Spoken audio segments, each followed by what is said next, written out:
Hi, and thank you for joining us today. My name is Andrew Muldoon. I'm the Vice President of Philanthropic Engagement with Rochester Area Community Foundation. And we're thrilled that you are here learning about our Racial Equity Growth Fund. We're really excited to bring this fund to the community and try and engage you in the process of helping to make Rochester and our 8-county region a more equitable and vibrant place. And so we're really thrilled that you're here sharing some time with us.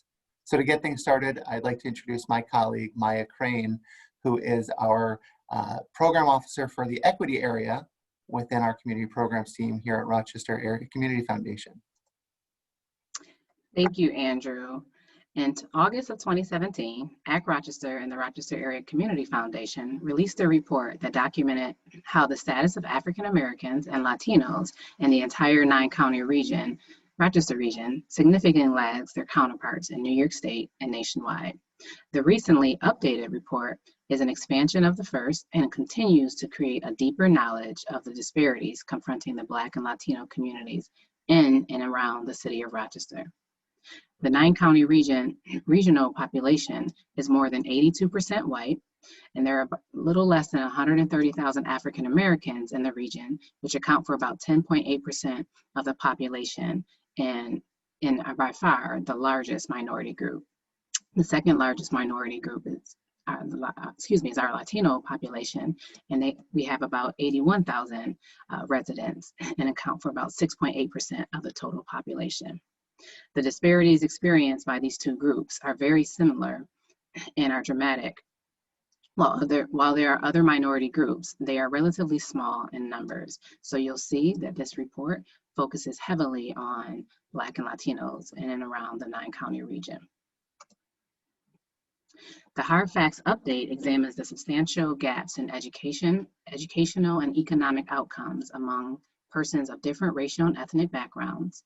New in this report are the ideas and resources to stimulate conversations, leading to fuller understanding and community action. So one of the things we're hoping that you'll be able to do, and you can find this report at actrochester.org, is that you'll be able to read it and have conversations in your community, on your work, in your organizations that you are part of, to begin to really understand why it is that people that are Black and Latino tend to be behind when it comes to specifically in 4 areas that they look at. It looks at child health and well-being, education testing outcomes, economic well-being, and housing and intergenerational wealth. And as you're reading through the report, we want to remind you that there are actually faces behind these numbers. And I've had the opportunity in my work here at the Community Foundation and previously to know many of these individuals. I have met a woman named Karen whose daughter passed away due to childbirth, and she is now taking care of her daughter's 3 children. Karen also lives with her mother, who owns a home in the Beechwood neighborhood, but to be able to help pay for the mortgage, they live together and they're taking care of all of the grandchildren that they have and working to make sure that they can make ends meet. I've met a young lady named Indigo, whose mother passed at a very young age, and she became a teen mother and was able to get into housing at the fairly new Warfield Square on East Main Street. And this housing has allowed her to have quality housing for her and her son, and as she is looking to eventually purchase a home.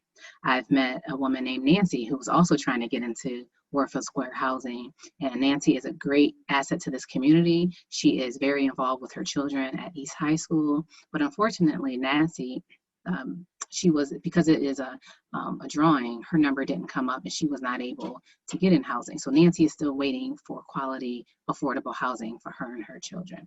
So again, as you look at this report, please remember that while these statistics are not always easy to hear, that there are real people behind it, and we do believe together we can make change and help all of our community members succeed. I'm going to turn it back over to Andrew, who will talk about the new fund that we have. Thanks, Maya.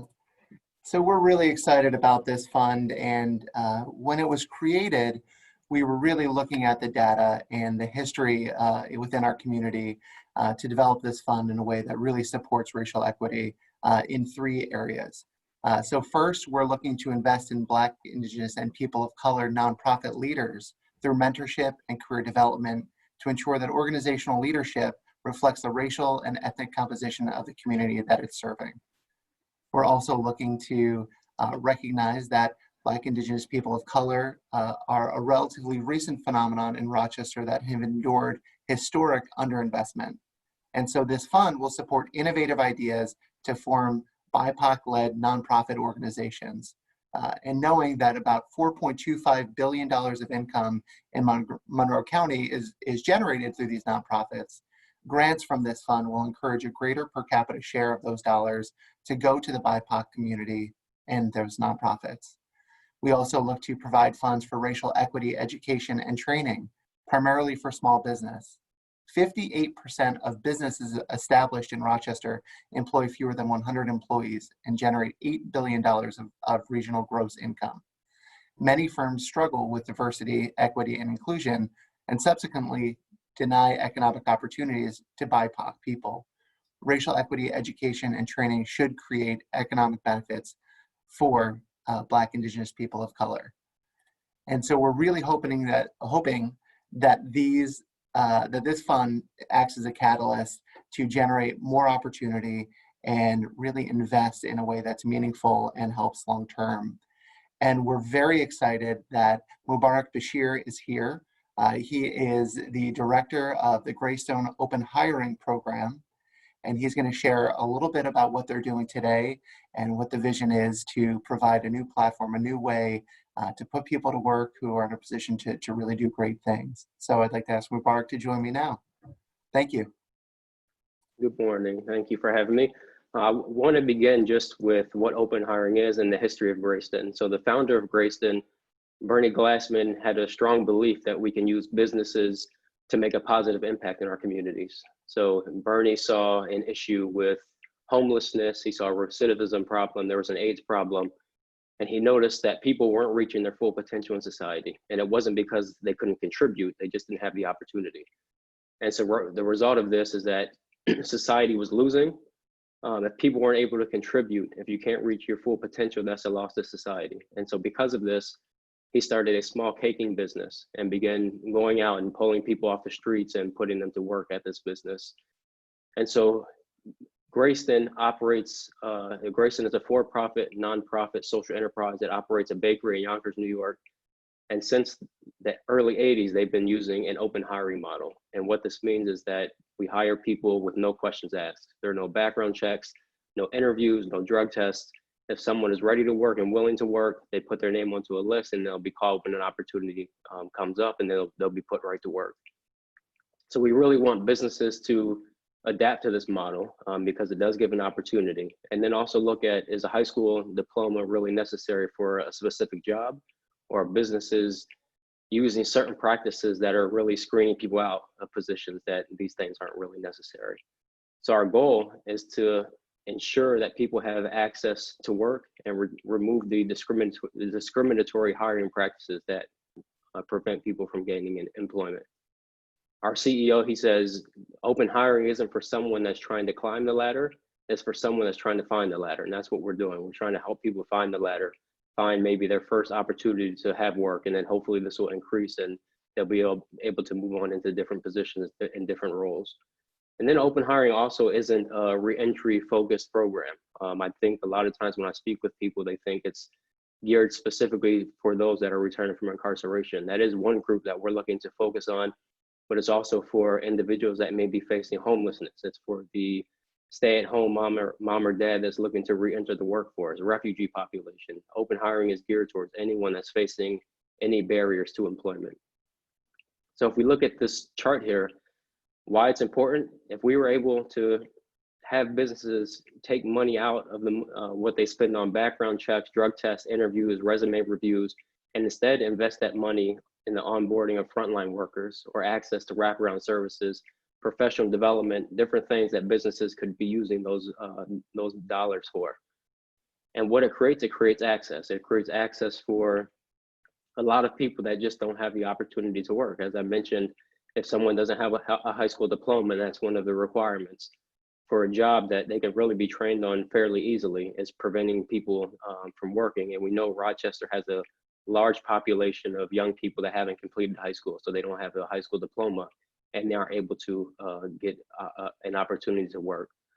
It also creates access for those that are returning from incarceration. If someone has served their time, they should be able to come back and work free without having any issues. And we know when people return from incarceration, a lot of the times they re-enter because they don't have access to work. So this will prevent some of the recidivism issues that we see in our community. It also eliminates bias and racist hiring practices. It eliminates unconscious bias. So employers, like I said, you put your name on the list, the next person up, you're ready to work. So there are no questions asked. No one knows about that person's background. They're coming in with a clean slate just as every other employee would be. And then Grayston also offers path making. It's a strong employee support model. So as someone is working, we'll have someone on site that's providing these wraparound services to employees. I always like to say, if someone is working from 9 to 5 and at the end of the day, they don't know where they're going to be able to sleep, it's going to be very hard for them to concentrate at work. So the path maker will be able to help them with resources to find housing. If someone is having issues with mental health issues, we'll be able to find the mental health services.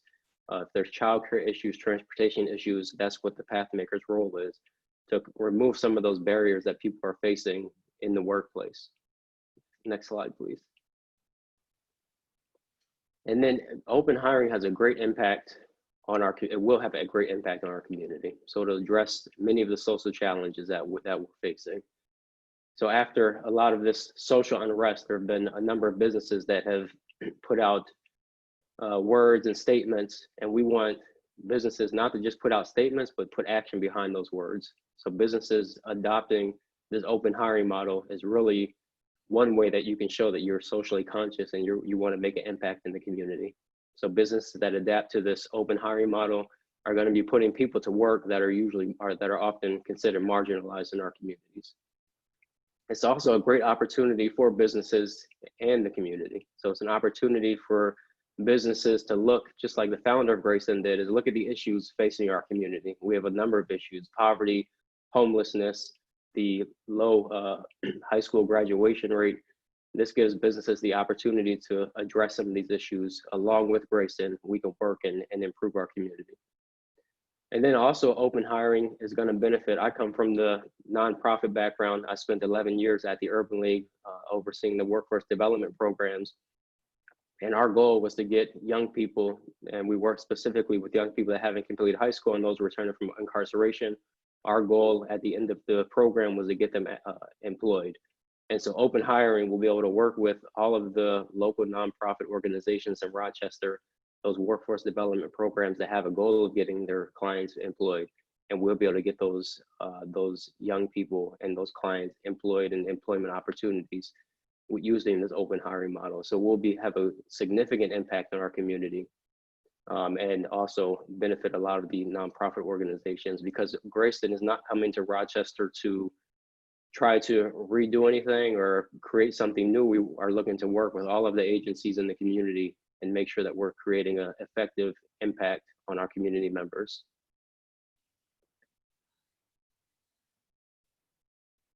Next slide. Oh. Thank you, Mubarak. That was great information. A lot of information there. We're looking forward to what you and Grayston and Open Hiring does for our community and how we can make an impact. I would like to introduce you to Brittany Rumph, who is a native of Rochester and doing great work here in the city of Rochester for our children. She has years of experience in education and continues to think of some innovative ideas of how we can continue to educate our children and meet them in their time of need. I'd like to turn it over to Brittany. Good morning, and thank you for having me. I would like to start by talking about exploring the inequities in education in Rochester, and then also end with the special opportunity that the pandemic has presented for us in giving us the opportunity to create some innovation and rethink and reimagine what school could look like for our children in the inner city. Let's begin by diving into some imagery. So they're diving into imagery here. We're going to talk about two families living on the same street or road. For our visualization, let's pretend that these two families live on Norton Street. You'll see that family A lives on Norton Street. There's a father and mother living together and raising a sweet kindergartner with some diagnosed disabilities. They rent their home with 3 bedrooms, and their child is now in kindergarten. They had some worries because they're noticing, in the news that their district has had some fiscal mismanagement issues that they are working through. They know that their district often falls short of meeting or exceeding the state's averages for assessments, both in ELA and math. They know that their child will have minimal access to technology in this ever-changing world. And they're a little disgruntled, and though they send their child to school every day, they're worried that maybe their school might not be able to meet the needs of their child. Now, family B, just down the street, same road, for visualization purposes, we're on Norton Street still. Family B consists of a mother and a father and another sweet kindergartner.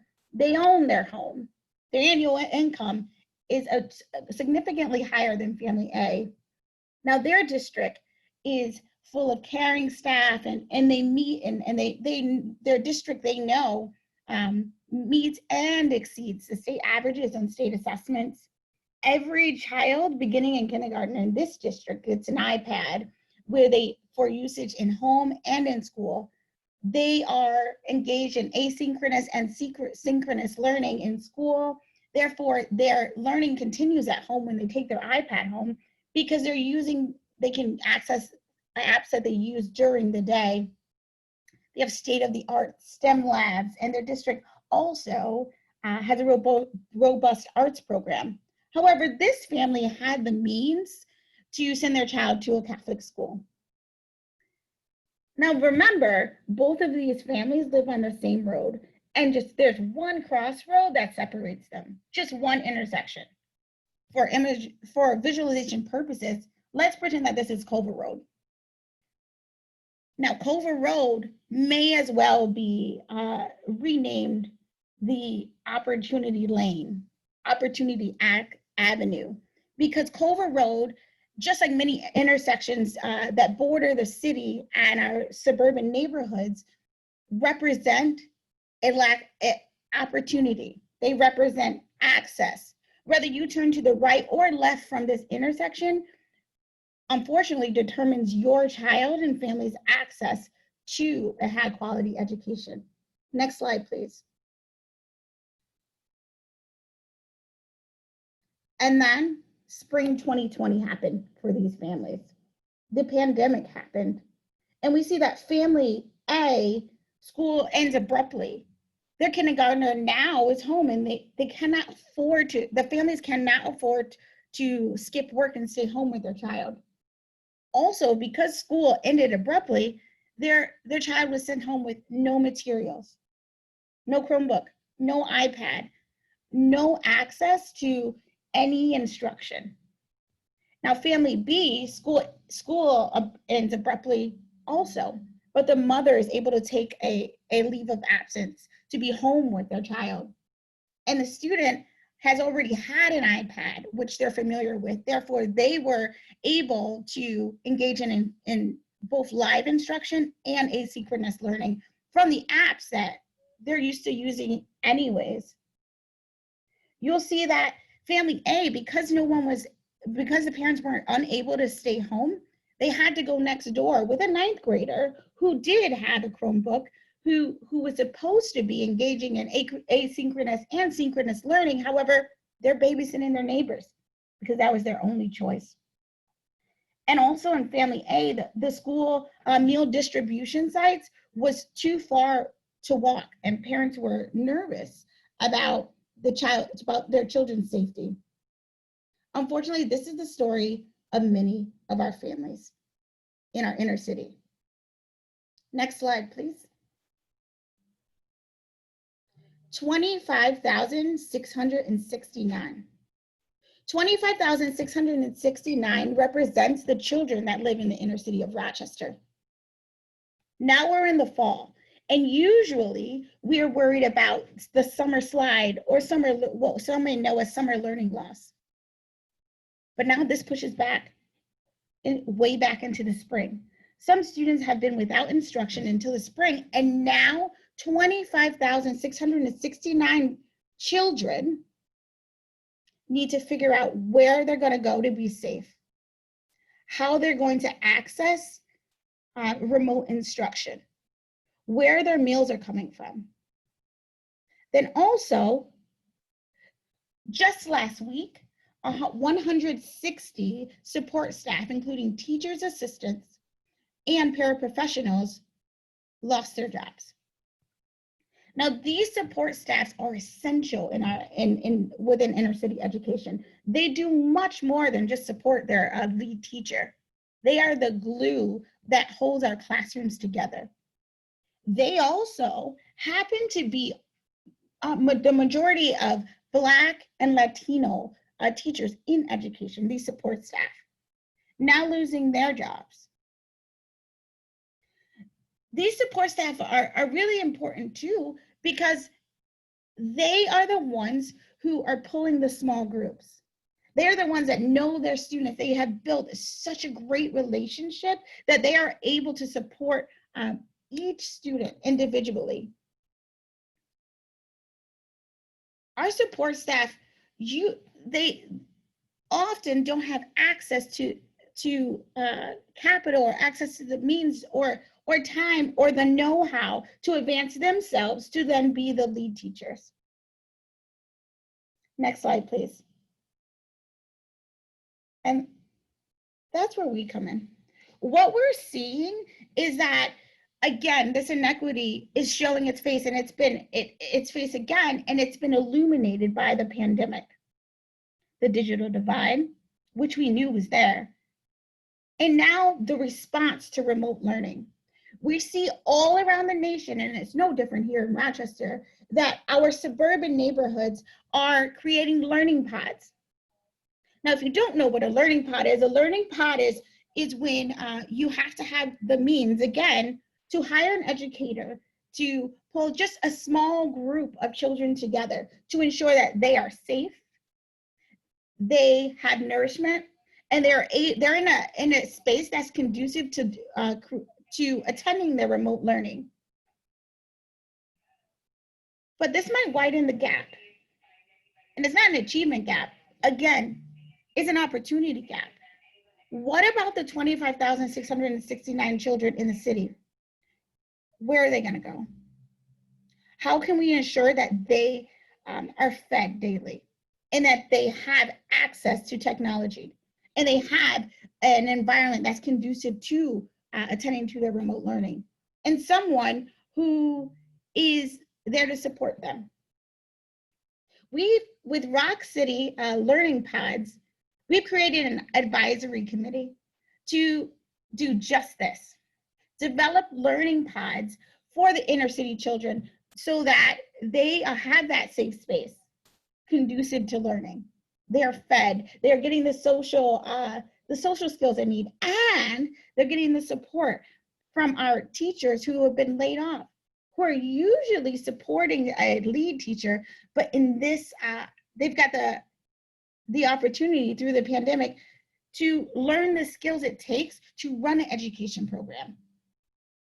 They wouldn't usually have the time, the means, sometimes the knowledge of systems to know how to engage and advance themselves in education leadership. Again, the pandemic has created many barriers, but in this case, the pandemic has given us an opportunity for innovation, to reimagine what education can look like in even remote education, and utilizing our support staff who the pandemic have negatively affected.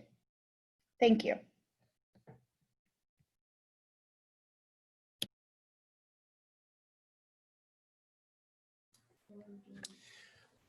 very, very compelling presentations from both Brittany and Mubarak, and I want to thank both of you for offering some real insights. Mubarak, I want to invite you to rejoin the conversation if you want to start your camera, and what we'll do is ask just a few questions for the purposes of helping to elucidate the efforts that you're involved in and how it's connected to the fund, and then also how the fund will work, responding to some of the questions that came in, along with some additional insights that we gleaned from your presentations. One of the themes that seemed to really shine through is that some of the challenges, some of the needs, some of the deprivation has created an opportunity for innovation in both of your efforts. So can you both talk a little bit about innovation and why it's important? And Brittany, if you want to kick us off. Sure. Innovation is important because we're in an ever-changing world. If we stay stuck in our ways from the past, especially when we think about education, if we're just educating our children and our education systems look like they did 100 years ago, we're truly not educating our children to meet the needs and demands of our future world, which we should be doing. So just as the world and society changes before our very eyes, we need to innovate and adapt and ensure that not only we are ready to meet the demands of the future, but our children are. Thanks, Mubarak. Yeah, so I think it's important. I always had this thought, like I said, coming from workforce development, like as things change, we have to be able to adapt to those changes. So it's very important that, you know, we can see there's a lot of changes that have been happening in our community. It's important that we make those changes to make sure that we're able to work effectively to create some change. And so I think open hiring and just this something new is going to be good for our community, and that businesses are also innovative and that we can, you know, work together to make sure that we're creating effective change. So I think it's very important that we adjust with the times and continue to look at best practices and make the appropriate changes. Mubarak, you talk about adjusting with the times, and I think one of the things that we were excited about with this webinar was to introduce some of our partners and donors to some rising leaders. And so can you just talk about what it means to be a young person of color as a leader, rising leader in this community in this day and age? Yeah, so I think I think it's very important. So I think it's difficult, first of all. Like I want to say, just me moving into this role, I think it took a long time for me to kind of take the lead on a specific issue. I did lead the programs at the Urban League of Rochester, but I think just knowing the right people sometimes is a good way to kind of move up. And I think there are a lot of young leaders that can make that are very effective that just don't have the opportunity, or, you know, they don't know the right person. And so I think just in our community, we really need to look and see, you know, who are those young leaders that are out there that are working to address all these issues. And I've just been fortunate, you know, to meet Maya and yourself and a lot of the people in the community that have kind of helped me move from one area to the next, and, you know, saw, you know, what the qualities that I had that are, you know, that have just impacted me as a leader in the community. And Brittany, your experiences as a rising leader who's also a person of color. I would echo what Mubarak said. It's difficult. It's difficult because you know that you're going to, there are many times you find yourself in spaces that haven't historically welcomed people of color. And generally you may be one of the only people of color in a lot of rooms that you're in. And so you're carrying a huge weight on your shoulder. You may feel like you are carrying your community on your shoulder, not just your family. And then some of the supports that you may require may be different from your traditional leader of a community. And so you have to, again, just like Mubarak said, you need to find, it's hard because you need to find people to pour into you, to continue to pour into you, and people to mentor you, to show you the ropes, because it's a very different experience. I'm happy. I don't know if I consider myself a rising leader. I'm just serving the community, and wherever opportunity presents itself where I can serve the most children possible, that's where I find myself. Yeah, Brittany, I know that a lot of us are very grateful for your service and for Mubarak's service. Mubarak, you know, it's interesting because in your presentation, you talked about kind of climbing the ladder and finding the ladder. And so we're excited about our opportunity through this fund to help you both as well as other leaders as they climb the ladder. And that we know that it's important not just for leaders, for you both, but it's important for the community broadly speaking, to make sure that we have the kind of diverse sets of opinion and insights that leadership diversity really does offer us. So thank you guys. And as we turn to some of the specifics of your respective programs, why don't we keep on this theme of finding the ladder, Mubarak. And if you can talk a little bit about the wraparound service component for Grayston. I thought that was a really intriguing idea. And one of the things that always feels analogous to me is how we use healthcare, most folks in their jobs. You guys are doing a little bit more than just healthcare. So can you talk about some of the services that Grayston's offering? Right. So it's similar. A lot of the work that I was doing in the workforce was really providing those wraparound services. And when we look at a lot of the agencies or businesses that use staffing agencies, they'll work with a staffing agency and may have someone on site, but it's really geared towards whether or not those employees are coming to work or showing up. There's really not those supportive services. A lot of our community members have a number of issues, and I shouldn't even say, even now since COVID hit, even working professionals have similar issues with childcare and those other things that are really preventing them from working effectively or maybe having to call off of work. So those wraparound support services will address all of those issues. We'll do an initial needs assessment. And if someone is ready to work, but there's a number of barriers that they're facing, let's just say they don't have the transportation to get to and from the job. They're having issues with childcare.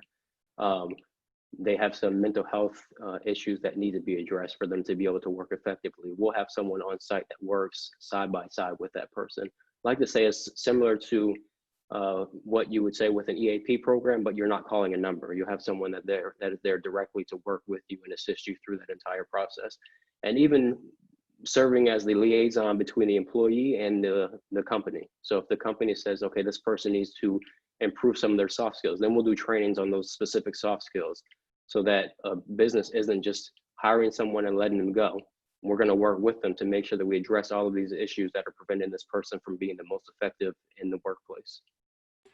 Really fascinating that a lot of times there's a binary between that we hear rhetorically, and that binary is either we're giving people a handout or they have a job. And what I hear here is that you guys are smashing that binary altogether and recognizing that the support services are an essential part of both getting and then maintaining the job. Is that fair to say? Yeah, right. And that's the thing. We don't want businesses to think that it's a handout. And like I said, I had reached out to a local business here in Rochester, and they sent a list of questions. And it was like, we have this process of someone does a no call, no show. At what point can we let them go? And we aren't asking businesses to change their disciplinary practices. We're asking them to change their hiring practices. Allow someone to get their foot in the door and prove that they can be an effective worker. But then at the same time, meet halfway. So businesses, obviously, they want to make money. They want to be effective in their business practices. The bakery is the same way in Yonkers. Grayston is a business. So of course, we need to be productive. We need to make sure that we're producing in the bakery.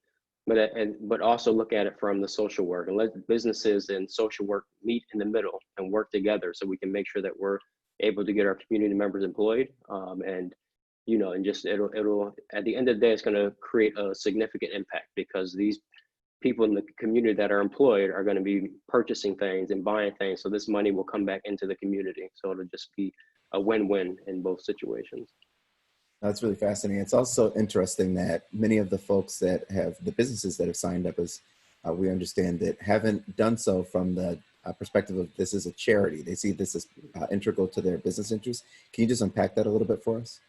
Yeah, so I would say, so one business that is on board is the Body Shop. So their store in North America as well as Canada has adopted the open hiring model. And from the time that they began open hiring, their production has increased significantly. Even at the bakery in Yonkers, Grayston Bakery, they make the brownies for Ben and Jerry's ice cream. Their production has increased significantly. So it is not, again, it's more like a hand down rather than a handout. And, you know, and what we've seen is there's been a good increase in retention. So employees aren't leaving because they have those wraparound services. And then production has increased significantly. Rather than waiting 3 to 4 weeks to bring someone on, someone is ready to work the next day. So it removes a lot of the issues and time that businesses are taking to hire and onboard employees. So viewers with a keen eye and keen ears may have noticed that I'm dealing with my own childcare fun with my little ones that are sitting next to me.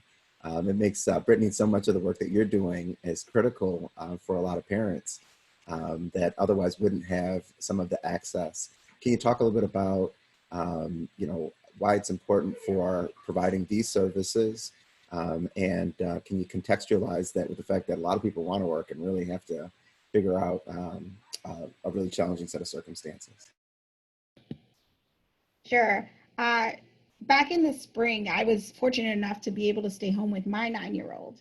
But I know that that's just not the case for many of our families and many of our families in the city. We know that with education and becoming fully remote all the way to possibly Thanksgiving, it presents a real problem and real challenge for many families. We're asking families to choose between their livelihood, their job, their income, and their child's education and safety. And it's inequity at its worst. We know that with families outside of the city who have the means, they've been able to navigate this space, and they've been able to figure out childcare, work, education, not seamlessly. It's been a challenge for everyone, but we know that it's a real challenge in the inner city, and it's so many children.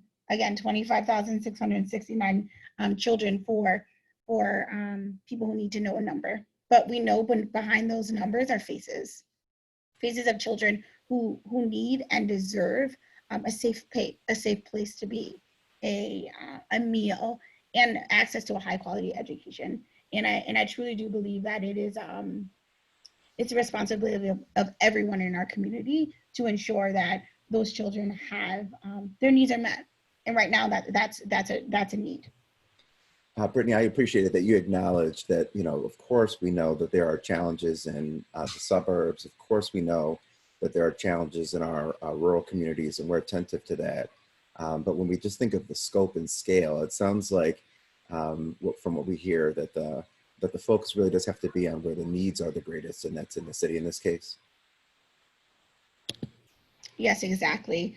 We know the whole world, right, has been challenged by the pandemic, but we also know, looking at the numbers and looking at data, that urban communities like Rochester have been hit the hardest and have had a greater challenge because you just don't have the means and the financial stability to overcome something like this.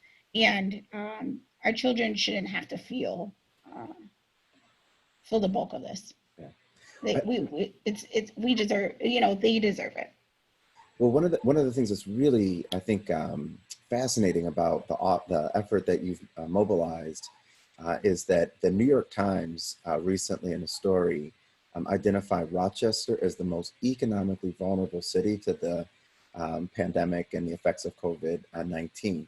Yet you've seen a market opportunity here. You've seen a chance to figure out how to do some good and really leverage some of the professional talent that's out there in the paraprofessionals. You describe them as the glue that holds the classroom together. What do you mean by that?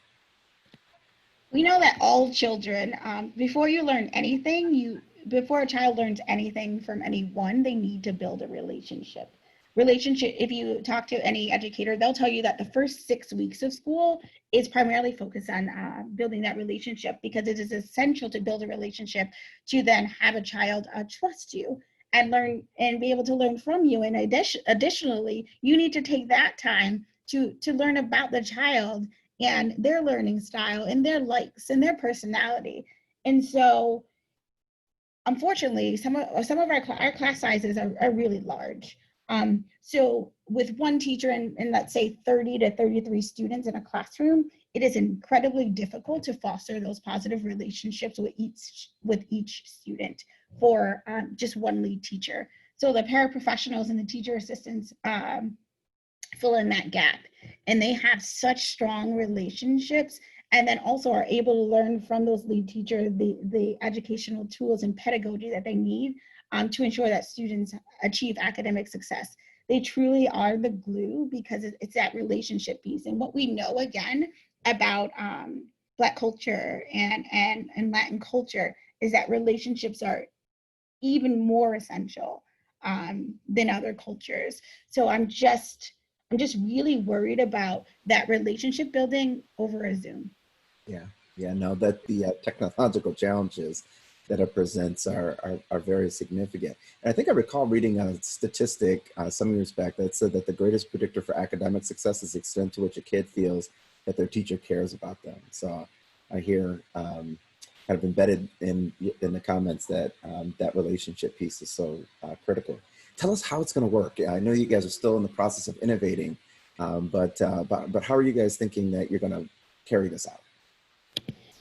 We have again, I mentioned earlier, we have a diverse group together, an advisory committee, making sure that one, assessing the true need, so that you need to understand the need and able to meet that need of our children. But again, it is during a pandemic, so we are thinking that a pod couldn't be greater than 12 students together. Again, we'll have to take the safety measures, and students are they already have remote learning in place. So this will create a space where we'll know that children are safe. They're able to attend their remote learning and then have tutors. Our staff, which are teachers' assistants and paraprofessionals that are, again, out of employment right now, would be the tutors. Therefore, we know that one-to-one access to an adult and instructional support that children are going to be missing from a live Zoom, they'll be able to get. And then they'll have meals there, and that social interaction that they've been missing since last spring. That's so interesting. So instead of kids individually kind of in their own homes, in some cases that may have, some of the challenges that we know about, instead during the day, they'd have a place that they could come with an adult. That's really, really cool. How are you going to find some of the places, and where are you thinking? I know that there's a lot of, buildings and churches and other places that might be available. What are you guys thinking on that front? It's really important. Hopefully that didn't cut off. No, we didn't. There we go. It's really important that these spaces are within the neighborhoods in which children live. So we'll be looking at local places such as libraries and local buildings that are walkable for our families. Terrific. This is a really, really exciting set of opportunities. Again, both of you are sharing with us innovative and entrepreneurial approaches. One of the things that we often hear in our sector, in the nonprofit sector, is a concern about being duplicative and about being redundant, especially when we're talking about creating new things. What I hear here is that there's some innovation to fill gaps. Mubarak, can you talk a bit about how Grayston is filling a gap that isn't currently being met? And then same, Brittany. Yeah, so I think ultimately what I have, since I've been in Rochester, I had mentioned like the different silos that are here, and unfortunately those silos aren't effective because we're all here to do the same thing, which is make an impact in our community. So I'm hoping that Grayston will kind of be the one that can bring some of those silos together. So as I mentioned, if we're getting people employed, this touches on a number of outcomes and measurables that grants for workforce development programs are requiring a lot of our nonprofit agencies to do. So we would be the one that can serve as kind of that feeder to get people employed from all different agencies, whether it's Catholic Families, Urban Leagues, ABCs. We'll be able to serve as that agency or entity that will help people get employed. So we aren't coming to do anything that is duplicative. Even with the path making piece, as I mentioned, again, these agencies have counselors and career advocates that do a lot of this. So they could also serve as those path makers in partnership with Greyston to make sure that we aren't being redundant or doing the exact same thing, because it just isn't effective if we're coming in and trying to do things that have already proven to be effective. Thanks, Mubarak. And Brittany, how are you guys filling gaps and not being duplicative? Again, I'm going to go back to that 25,669 children who just recently have weeks to figure out where they're going. Well, their families have just weeks to figure out where their students are going to go, how they're going to engage in remote learning effectively. And so our initiative would be fulfilling a gap that is new, and we're responding to the pandemic and what it's done to education for our children, and also fulfilling the employment gap for our support staff who have recently lost their jobs due to the pandemic. I really want to thank both of you for having joined us today. There are a couple of questions that we did receive about the fund and how the fund will operate. I guess last question for you both, and then I'll try to answer a couple of those how the fund's going to operate questions. Is what does it mean to both of your efforts to have the resources that you need to be able to move forward? Brittany? It would mean safety. It means safety for children. It would mean an equitable access to high quality education.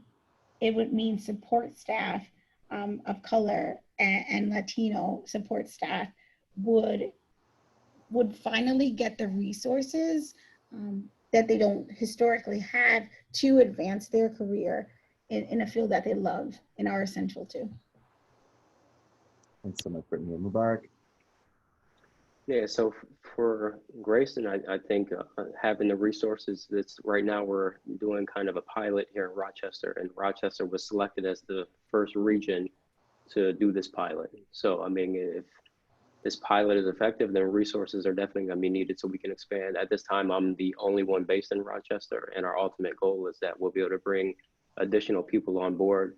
So not only will we be able to employ more people, but we'll also be able to employ community members. So I think the resources are very important. Again, when we look at like our MAPI and some of these initiatives that are in place, a lot of it is on getting people employed. And so, you know, we'll just serve again as that agency or organization that comes in to work with others to get people access to employment opportunities. So having the resources and funds is very important for the success of Greyston and Rochester. Mubarak, Brittany, we want to thank both of you. And to the viewers, I have the wonderful pleasure working at the Community Foundation to connect with people like Mubarak and Brittany on a regular basis. So much of how we make the determinations about how funds will operate is largely predicated on the extent to which those funds assist us in assisting them and supporting the work that they're doing. But to know that, we've got to do the homework. And so to the questions about how the fund will operate, you'll expect the same high quality due diligence that our team at the Community Programs Department performs, getting to understand organizations, understanding the theories of change that they're offering us, seeing the gaps and needs that they can fill, appreciating the fiduciary and responsibility that organizations would have taken, appreciating their finance and how they situate themselves within the broader economic environment, so that we can ensure that we protect the investments that we're making and ensure the highest likelihood of success. You saw earlier in this webinar the 3 areas that we're going to be investing in: mentorship and leadership development, for BIPOC people, investing in innovative solutions, not just the kind of redundant solutions, but innovative things that are filling gaps and helping us to make meaningful progress while investing dollars in a community that's been historically underinvested. And finally, working with some of the small businesses in the community that are interested in improving their ability to hire and engage with people of color. So we're excited about this fund, about the way that it can impact the community. And we've tagged the fund to the Hard Facts update report so that we have some measurable ways of knowing how effective we are and again, where those gaps are that we need to fill. And so the efforts that we brought to you today are examples of how we are linking the challenges and the gaps, but also the opportunities that those gaps provide with really high quality and talented people that are coming up with solutions for those gaps. And so with that, I'll turn it over to Maya and Andrew to finish us off.